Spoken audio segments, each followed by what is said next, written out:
저는 동화책 사파가예요. 프리랜서라서 작업은 재택근무를 하고 있어요. 남편은 친구와 함께 컴퓨터 관련 회사를 운영하는데 벌이가 꽤 괜찮은 편이죠.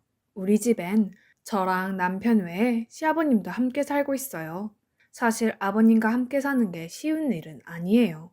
아무래도 집안에 어른이 계시다 보니 신경 쓸 게 많거든요. 이런 저를 보고 주변에선 대단하다고들 해요. 시아버님 모시는 게 뭐 그리 대단한 일이냐고요. 사실 거기엔 약간의 사정이 있거든요. 가슴 아픈 가정사가요. 저희 아버님은 몸이 안 좋으세요. 거동이 불편하실 정도로요. 저희 부부가 결혼하고 얼마 안 돼서 뇌출혈로 쓰러지셨는데 이후에 뇌졸중 진단까지 받으신 상태죠.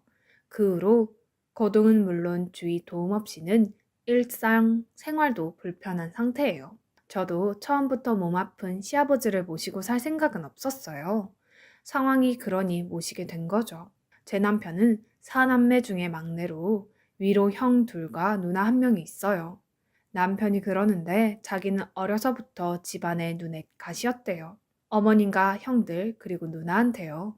이미 든든한 두 아들과 살림미천인 딸까지 있으니 딱 됐다는 찰나에 계획에 없는 넷째가 태어나서 어머님은 무척 당황하셨다나 봐요. 먹고 살기도 힘든데 입만 늘었다고요. 그래서일까요? 남편은 어린 시절을 생각하면 암울한 기억뿐이래요. 우울했던 기억과 어머님의 푸념이 떠올라서였죠. 넌 태어나지 말았어야 했어. 자신을 낳아준 엄마한테 그런 말을 듣고 살았으니 어린 나이에 얼마나 상처가 컸겠어요. 언젠가는 하도 억울해서 악을 쓰고 대들다 맞기도 했다더군요. 엄마가 그럴 정도니 형제들은 또 오죽했겠어요. 어린 동생을 보살펴 죽인거녕 늘 종부리듯 했다더라고요. 그런 남편에게 유일한 버팀목은 아버님이셨죠. 당시 시부모님은 주말 부부셨는데 아버님 일터가 지방에 있어서 그랬대요. 금요일 밤에 오셔서 일요일 저녁에 다시 내려가셨는데 그래서 남편은 늘 금요일 밤을 손꼽아 기다렸다더군요. 아버님은 자식들을 차별하진 않았지만 유독 막내인 남편을 특히 아끼셨대요. 볼 때마다 안아주고 놀아주실 정도로요.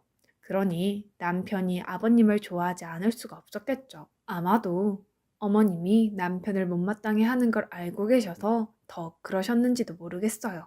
방학이 되면 남편은 아버님을 따라 아버님 숙소에서 지내곤 했대요. 집에 있는 것보다 그 편이 더 좋았다고 하더라고요. 자신을 유일하게 사랑해주는 아버님이 아니었다면 자긴 일찌감치 나쁜 선택을 해서 세상에 없었을지도 모른다고 하더군요. 남편을 살린 건 아버님의 사랑이었어요. 그래서 남편은 아버님을 기쁘게 해드리려고 공부도 열심히 했고 엄마와 형제들의 구배하게도 꿋꿋이 참고 버텼대요. 그렇게 중학교 3학년이 된 남편은 충격적인 일을 겪게 되었는데 그건 바로 어머님의 외도였죠. 몰래 남자들을 만나고 다니는 걸 남편이 목격한 거예요.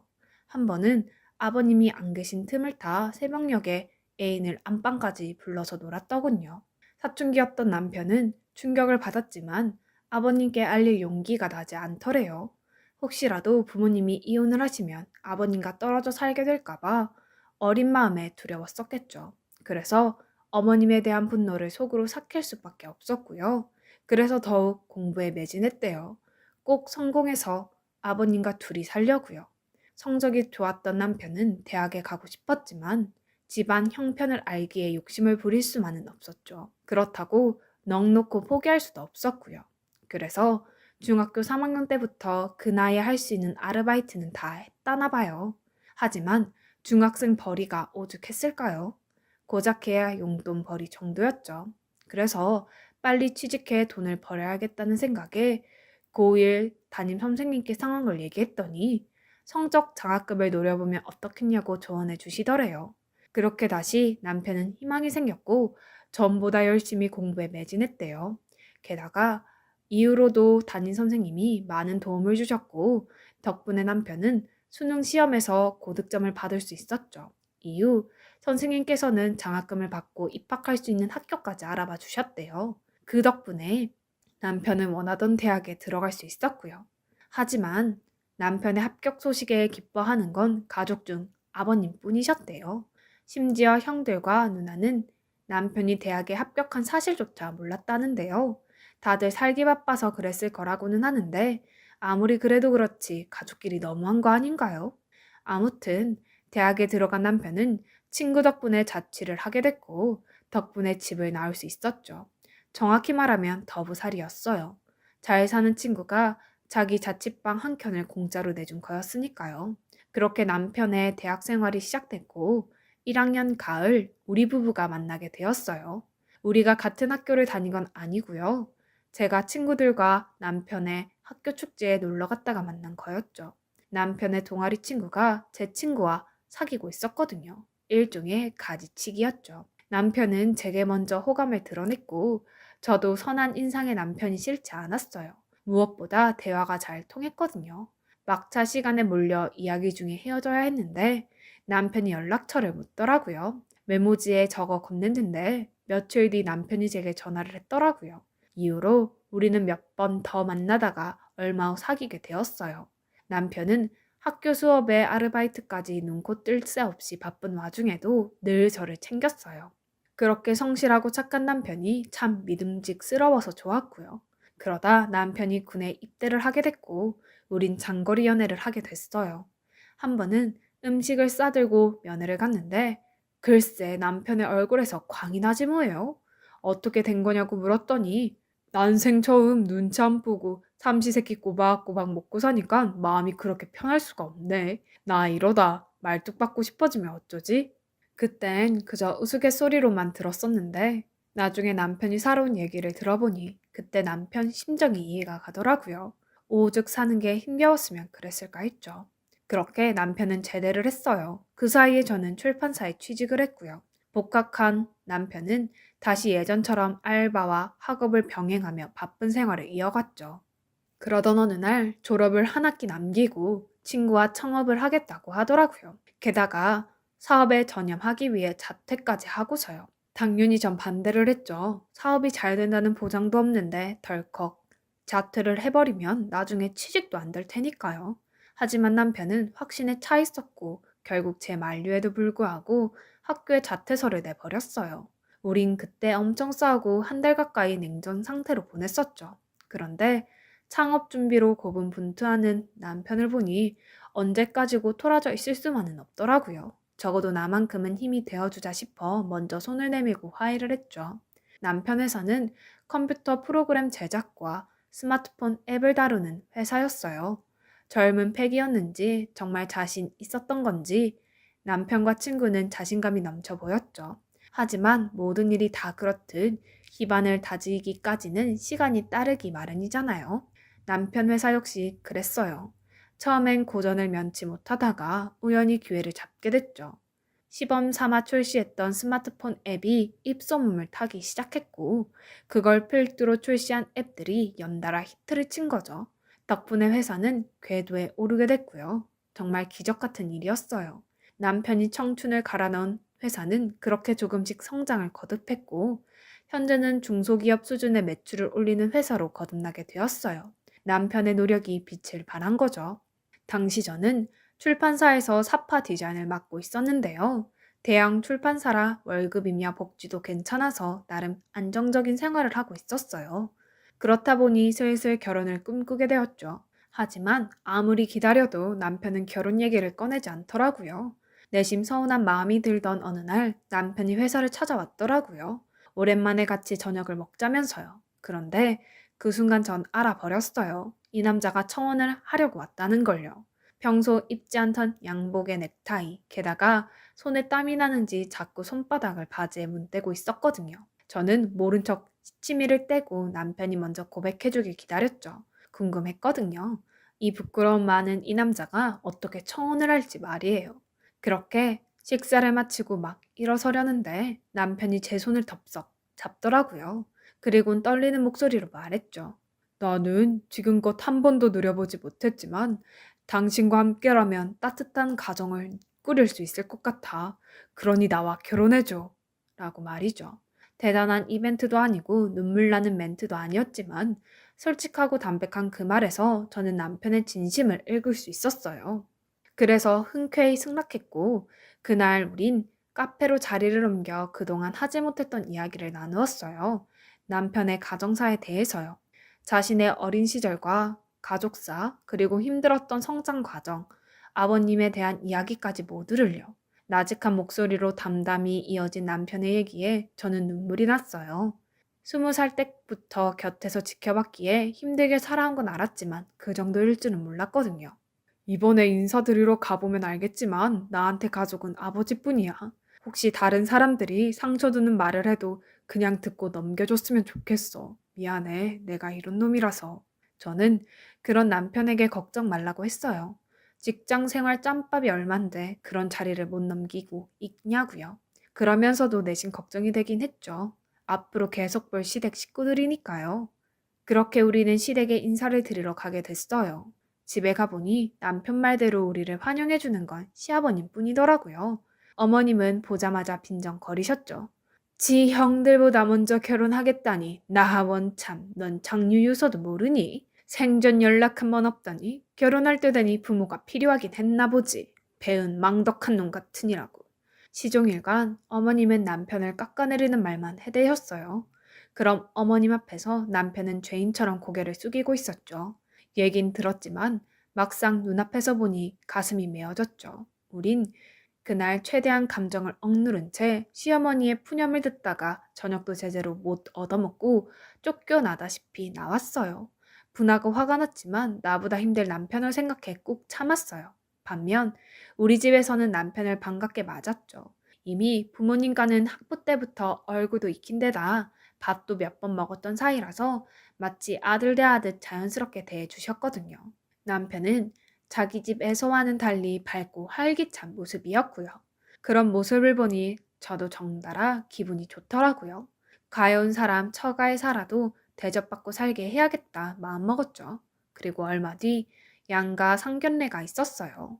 바로 전날까지 저는 시어머니 때문에 걱정을 많이 했는데 웬일인지 상견례 자리에서는 멀쩡하게 행동하시더라고요.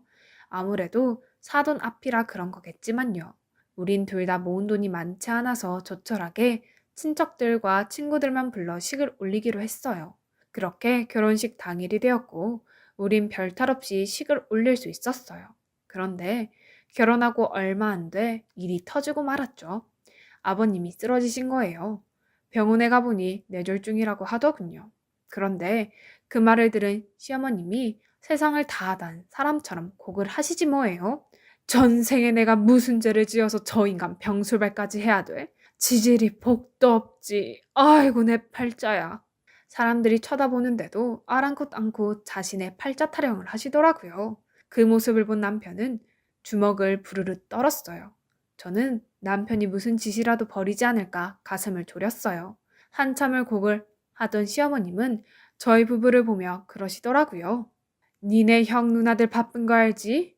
보니까 니네가 제일 한가한 것 같던데. 집에 들어와서 네 아버지 간호 좀 해라. 세아가 너도 어떻게 결혼을 했으니 일을 그만둬야 할 거 아니니?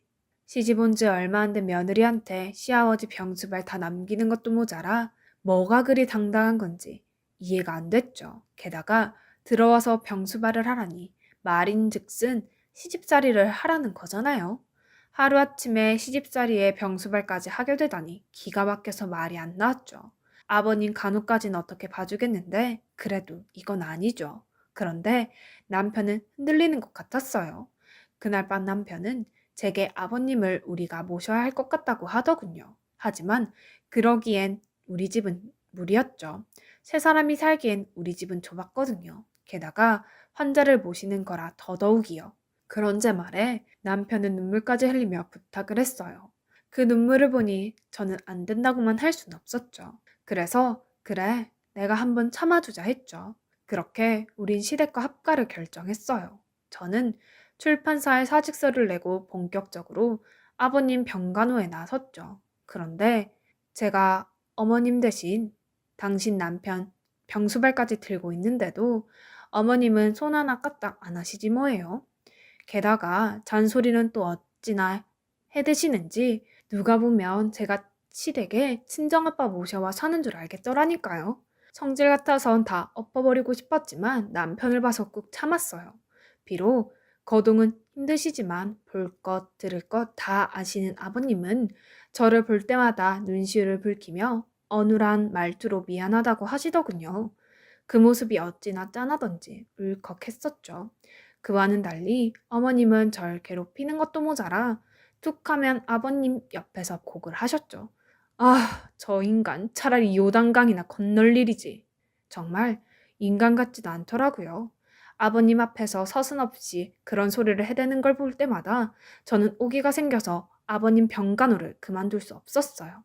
보란 듯이 잘 해내겠다 마음을 먹었죠. 남편은 남편대로 제게 미안했어요.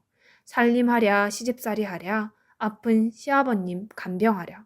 솔직히 지금도 그때를 생각하면 우라가 치밀어요. 그런데 문제는 이게다가 아니었어요. 남편과 제가 둘이 벌어 살다가 남편 혼자벌이로 살림을 해야 하는 판에 시어머니의 아픈 시아버지까지 돈 들어갈 곳은 늘어났고 그러다 보니 가게는 점점 구멍이 나기 시작했거든요. 그러던 어느 날이었어요. 장을 보고 집에 왔는데 아버님이 안 계시는 거예요.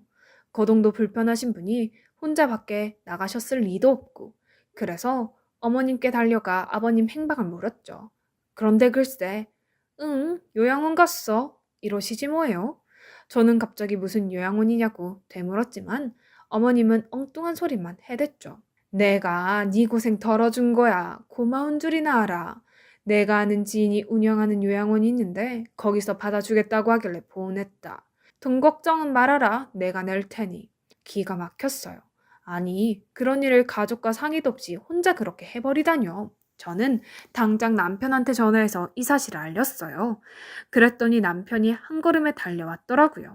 남편은 시어머님한테 가서 아버님이 어디 계셨는지 당장 말하라고 다그쳤어요. 그런데 소용 없었어요. 아무리 어르고 달래도 입을 꾹 다물고는 말을 않으시더라고요. 그리고 얼마 뒤 저는 남편이 말했던 대로 어머님의 외도를 목격하게 되었어요. 집에 남자를 들으신 거죠. 도대체 어디서 남자들을 그렇게 데려오는지 정말 한심해서 말도 안 나오더라고요. 밤마다 안방에서 새어나오는 그 더러운 소리에 정말 토할 것 같았어요. 그때 난생 처음 사리를 느꼈다니까요. 도저히 참을 수 없어서 남편을 잡고 분가자고 난리를 쳤죠. 남편도 그러고 싶어 보였지만 그간 보증금을 야금야금 털어먹은 탓에 당장 집 구할 돈이 없어서 참을 수밖에 없었어요. 그렇게 1년가량 흘렸어요.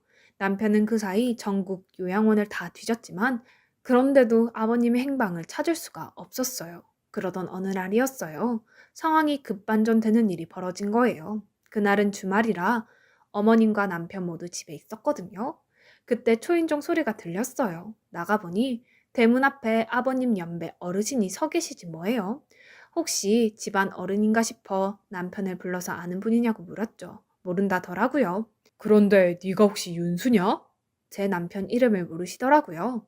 남편이 그렇다고 했더니 대뜸 저한테 그럼 그쪽이 수연이겠구나. 윤수처.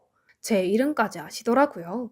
제가 맞다고 했더니 어르신은 제 손을 덥석 잡으시고는 울기 시작하셨어요. 그 소리에 안에서 어머님이 나오셨죠. 그런데 어르신이 어머님을 보더니 갑자기 돌변해서 어머니 머리채를 휘어잡지 뭐예요. 어머님은 머리가 잡힌 채 나 죽는다고 고래고래 소리를 치셨죠. 남편은 간신히 어르신을 떼어놨어요.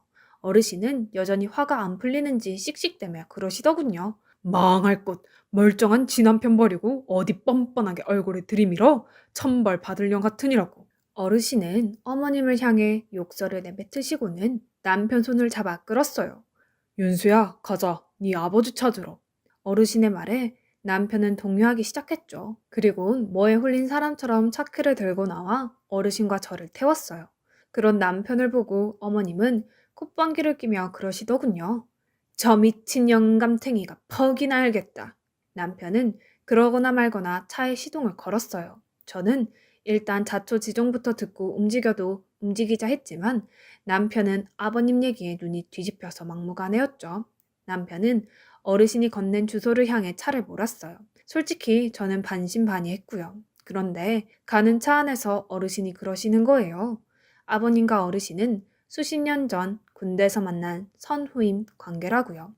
군대에서 괴롭힘을 당하던 어르신은 이러고 사느니 차라리 죽자 결심을 했고 보초를 서던 중 죽을 결심을 했었대요. 그때 어르신의 총구를 막아선 게 시아버님이셨죠. 아버님이 그러셨대요. 저런 버러지 같은 것들 때문에 왜 네가 죽어야 하냐고. 죽고 싶으면 차라리 그 정신으로 살아서 복수를 하라고요. 저놈들 보란 듯이 멋지게 성공해서 떵떵거리고 잘 사는 게 저들이 가장 두려워하는 복수라고요. 죽어봐야 개 죽음밖에 더 되겠냐고요. 그 말에 정신이 확 들더래요. 그래서 그날부터 죽기 살기로 악을 쓰고 사셨대요. 아버님은 제대하는 그날까지 어르신을 곁에서 지켜주었고 그렇게 두 분은 형제로 지내셨다고요.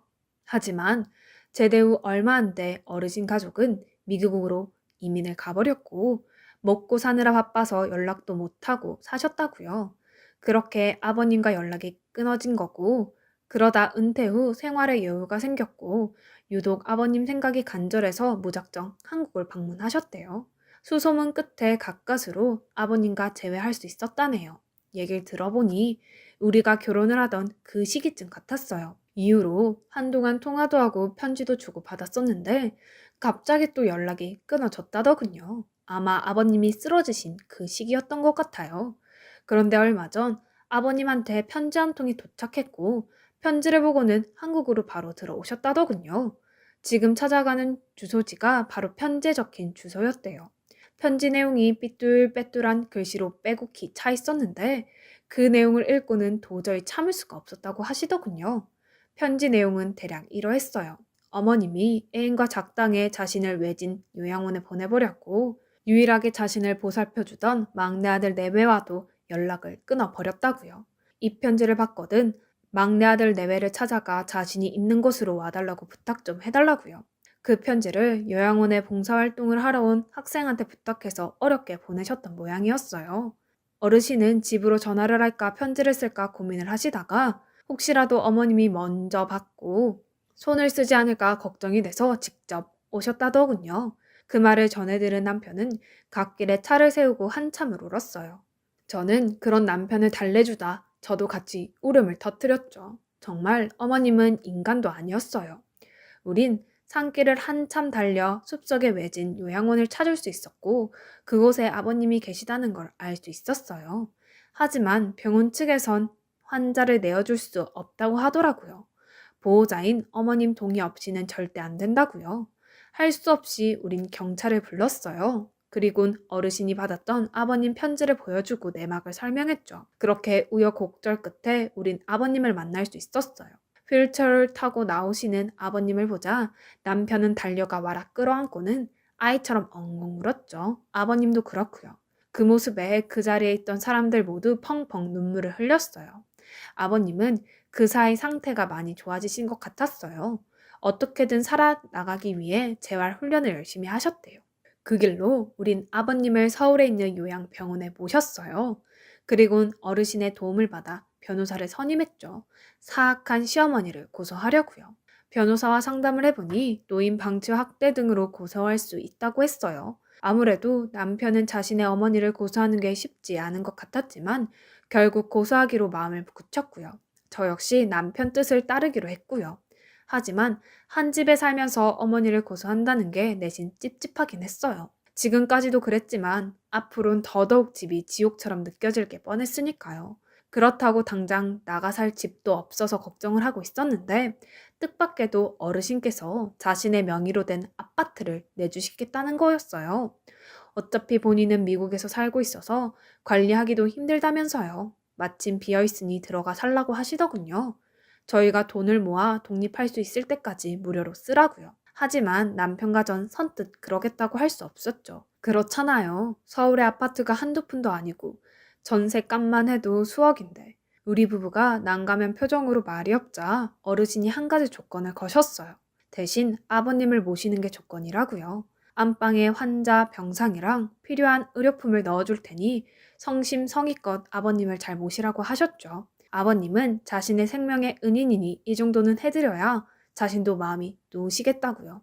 어르신의 설득 끝에 우린 그러기로 했어요. 그렇게 우리는 아파트로 이사를 했어요. 아버님도 함께요. 얼마 뒤 어머님이 남편한테 전화를 했더군요. 고소당한 사실을 알게 된 거죠. 게다가 어머님을 통해 알게 된 사실이 하나 더 있는데요. 글쎄, 아버님이요.